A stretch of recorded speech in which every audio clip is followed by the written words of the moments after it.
What's going on, guys? I'm Aaron from PhoneDog.com, and tablets everywhere. They just keep coming. You have the Galaxy Tab 8.9, 10.1 coming. You have the Evo View 4G, the HTC Flyer, all these different devices coming out. The G Slate just launched, and now you have the BlackBerry PlayBook. It was announced at DEF CON in 2010 in San Francisco, and it's a pretty well-equipped device. It comes in 16, 32, 64 gigabyte flavors between $499 and $699 respectively, and it's a pretty well-spec'd unit with a 1 gigahertz dual-core processor, 5 megapixel camera, front-facing 3 megapixel camera, which is one of the highest spec cameras, front-facing at least, on the market. So it has a 7-inch display. It may be that sweet spot for a lot of people, but is this the tablet for you? Part 2 of the video, this is where I take your questions, or at least we're trying this right now. This is where I take your questions via Twitter just to see what you specifically would like to see on the BlackBerry PlayBook. So I have my computer over here. I'm going to run through some of those. The first one says, when I said, what would you like to see? One said, the fact that the user interface is a total copy of WebOS. Well, I don't know that it's necessarily a total copy. I mean, there are certainly elements. You look at the actual tabs that are up here that you can run across the different cards. That's very much a WebOS thing. This down here, on the other hand, that's a very BlackBerry 6. I mean, you look at that, that's exactly what BlackBerry 6 looks like, with the ability to scroll in between, let's go back up here, in between the different folders, as you can see up here. Very BlackBerry 6. So it's a combination of the two. If it bothers you, I would say, don't purchase this. Stick out for the HP touchpad, which is full WebOS. That might be the better device for you. Power button / swipe, LO. Oh, that's because in the unboxing I was having trouble swiping because apparently I don't know how tablets work and I don't know how phones work. But that was Funzier1 making fun of me. That's okay. That's okay though. I'll take it. I'll take it because that was a rough day. Maybe the apps that are available with it. You have BlackBerry App World. Very few apps out of the box in terms of browser, Word to go, Excel to go, things like that. But BlackBerry App World is available as well. Now the downside here is twofold. One, BlackBerry App World pales in comparison to other markets like the Android market, Apple's App Store, in terms of the number of apps available. When you really look at it though, and we go to let me show you some of the applications here. When you really go down to the categories and things like that though on the tablet and look, it's even worse because these are, there are obviously very few tablet optimized applications. BlackBerry PlayBook just came out, and that's not to say that more won't come at some point. It's just, you look at, the Android market even for tablets, and it way outweighs this. So if apps are your thing, this is probably not going to be the best device for you. Let's look travel guides, just for example. Definitely a few in there, so it's not too bad. A lot of Metro applications. Not too bad out of the box, but still, you look at something like this, like I said, versus the Android market or Apple's App Store, and if apps are your thing, if you need apps on a daily basis, this is not going to be the tablet for you. I would say look at the G Slate or look at the Motorola Zoom or the iPad. Let's see here. Scroll down, touch on battery life from 100% to empty. So the battery life's actually been pretty decent. It's not, that's a tough one. I'd say the G Slate might have been a little bit better. And the only reason I'm comparing the two is because they both came in around the same time. I'll actually have a dogfight between the G Slate and the BlackBerry PlayBook next week. But, 6400 milliamp battery on the G Slate made it a little bit better in my opinion. This one's been decent, and especially when it's turned off, it's fine. But, I was able to make it with pretty heavy use. I was able to make it about a day and 3/4. Don't hold me exactly to that, but it was about a day and 3/4 if I remember right. Just under 2 days with, before it died, with pretty heavy use, in my opinion. So obviously that's going to vary depending on your mileage, what you do, how much you use it throughout the day, what you use it for. But that's a general guesstimate for you. Another one said specs, price, general things. Okay, so it comes in 3 models, 16, 32, 64 gigabytes, and those are $499, $599, and $699 respectively. So price point starts at $500, so same as the Apple iPad 2, and this may present an issue for potential buyers because some people, and I've actually heard this before, some people have told me if it was $399 or $299, I would have considered buying it, but at $499, that's no different than an iPad. And given the app ecosystem and the iTunes ecosystem that the iPad has, I think I'll stick with the iPad instead. So that's just what I've heard, so maybe putting it at that price point was an issue or was a problem on RIM's part. BlackBerry PlayBook review, what is bridge mode? Okay, so I touched on this in part 1, but bridge mode is what allows you to connect your BlackBerry device to this via Bluetooth, and you can have access to your contacts, your email, your calendars, and BlackBerry Messenger as well. So out of the box, there's no native, and I was pretty frustrated about this in part 1. I mean, I still am, obviously, but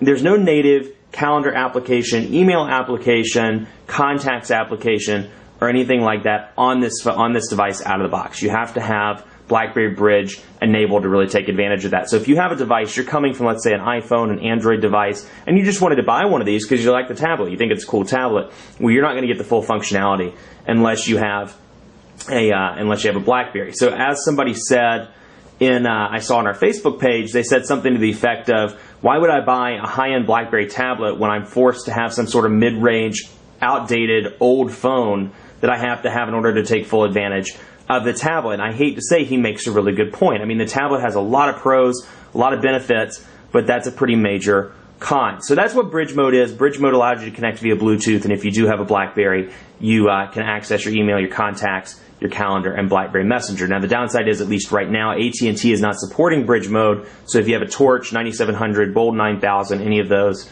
that you're using on AT&T, you're out of luck at the moment. There are ways to work around it from what I've been told and what I've seen on the internet, and you're welcome to search for those, but officially, as of right now, I don't believe it is working. BlackBerry PlayBook review. Oh, okay. Does it work well as an oven mitt? Does it have a slot for toast? Does it smell like delicious cookies? It does smell like delicious cookies.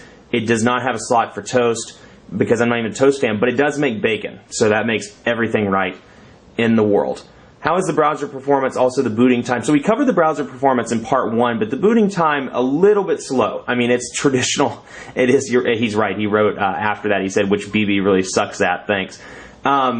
Loading time is traditionally slow on BlackBerry devices. It is also very slow on this device. It's faster than some of the smartphones, but I'd still peg it at like 30 seconds maybe. I didn't time it, but 30 seconds to get it to load from beginning to end. It definitely is significantly slower than Android or iOS, like the iPad. Let's scroll down here. Does it have its own BBM? No, it does not. You have to use BlackBerry Bridge to connect via BBM. So, you know, another thing, BlackBerry Bridge, you do have to have a BlackBerry device to really take full advantage of this tablet. Somebody asked about the camera. It has a 5-megapixel camera on the back, a 3-megapixel camera on the front. So, I mean, these aren't going to be, you know, insanely good pictures by any means, but let's take a look. Let's do over here. And we'll take this picture. Shazam. Okay, let's do it one more time. Shazam. So I'm not seeing any autofocus on this device, so what you see is what you get. So in order to get the Verizon logo, in order to get it really good, I'm going to have to pull out and grab it right there. Okay, so you can see, I mean, even then, picture quality, not astounding by any means. I mean, it's a 5-megapixel camera, no flash, no autofocus. It will not be your saving grace if you're a picture person. So something to keep in mind. Let's flip the camera around. And who is that good-looking gentleman looking into the viewfinder? People are always like, what are you looking at? I'm looking in the viewfinder. So you can see, that's me. We're going to take a picture of that. And there we go. So you can see that's what the front-facing camera looks like. 3-megapixel front-facing camera, which is actually one of the highest spec front-facing cameras on the market. But just to give you a comparison, somebody asked about comparisons between the display sizes. Here's what it looks like in comparison to the Motorola Zoom, how small the display is in comparison to the Motorola Zoom. So, I mean, don't get me wrong, it's a small tablet. I mean, it may be the sweet spot for you, it may not be the sweet spot, but 7 inches in comparison to 10.1. So you can see the real difference there. Easy to hold in the hand. I like the way, you know, there aren't the curves like the Motorola Zoom on the sides, but you can see, and we'll have a dogfight with that, I'm sure, at some point. But much smaller tablet may be the sweet spot for you, may not be. Personally, for me, somebody asked what the sweet spot was for me. I happen to like 8.9 inches. I think that's a healthy balance.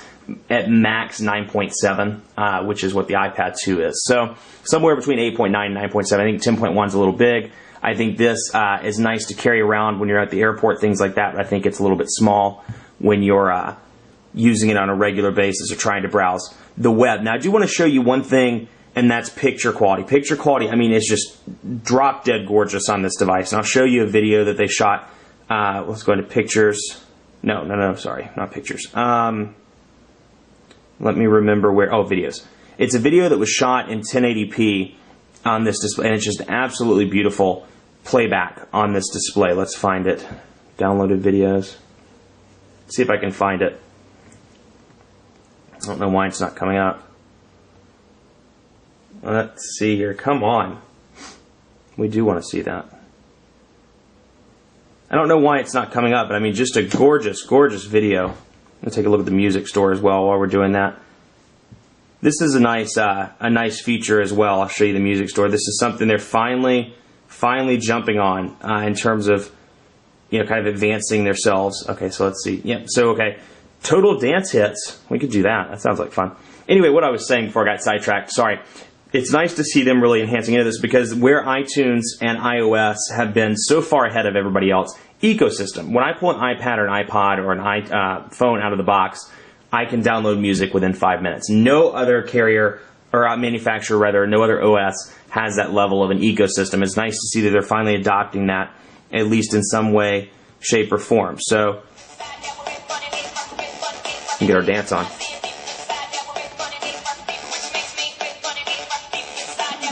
Okay, you get the idea, but it's nice to see that on here in some form, even if it's not as much of an ecosystem as iTunes and iOS. It's still nice to see the ability to download. I'm sorry, I'm not sure why that's not coming up, but just to show you some of the pictures as an example, let's go through to show you some of those. I mean, the quality is absolutely gorgeous. The camera's not doing it justice.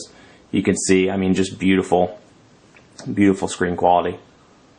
And we'll look there. Just to show you, I mean, it's not, I'm looking at the viewfinder and it's not showing it off the way it should. I mean, that's a gorgeous, gorgeous picture. And I wish you could have seen this video. Like I said, I'm not sure why it's not coming up, but absolutely gorgeous picture quality.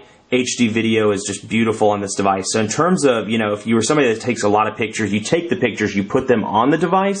I have a friend that takes pictures, puts them on his device, takes these videos in 1080p. This is the thing to have, because the small display looks fantastic, beautiful colors, and does it all very, very well. I don't know why that video is not popping up. I don't know what happened to it. So sorry about that, but it was a nice little sample video that RIM had, and actually there was a software update that just came out for this, so maybe that took the video away. But at any rate, you know, beautiful picture quality, as you can see, absolutely wonderful picture quality. And if that's something you're interested in, ironically, even though the cameras aren't that great, you can still use it, put your pictures, put your videos on it, use it as a picture frame, use it as something that you show your colleagues if you're a journalist, something like that. So all in all, you know, is it the best tablet out there? No, it's not the best tablet out there for most people. It lacks some basic things that really, really, really, I'm surprised that they didn't put on it. Calendar, contacts, I mean, they should have had that out of the box. That's pretty unacceptable. And it's frustrating that they didn't, given the fact, I understand the need to push people over to the BlackBerry platform, but still that's not the way to do it, in my opinion. If anything, that alienates people from buying the BlackBerry PlayBook. Where it does excel, battery life's decent, the design is very nice, and I mean the screen is absolutely beautiful for pictures and for videos. Much more coverage to come on PhoneDog.com. We'll have reviews, dogfights, and more on the BlackBerry PlayBook. Be sure to like us on Facebook, Facebook.com/PhoneDog. We're giving away a ton of prizes there, and be sure to follow me on Twitter as well, PhoneDog_Aaron. Thanks so much for watching. We'll see you next time.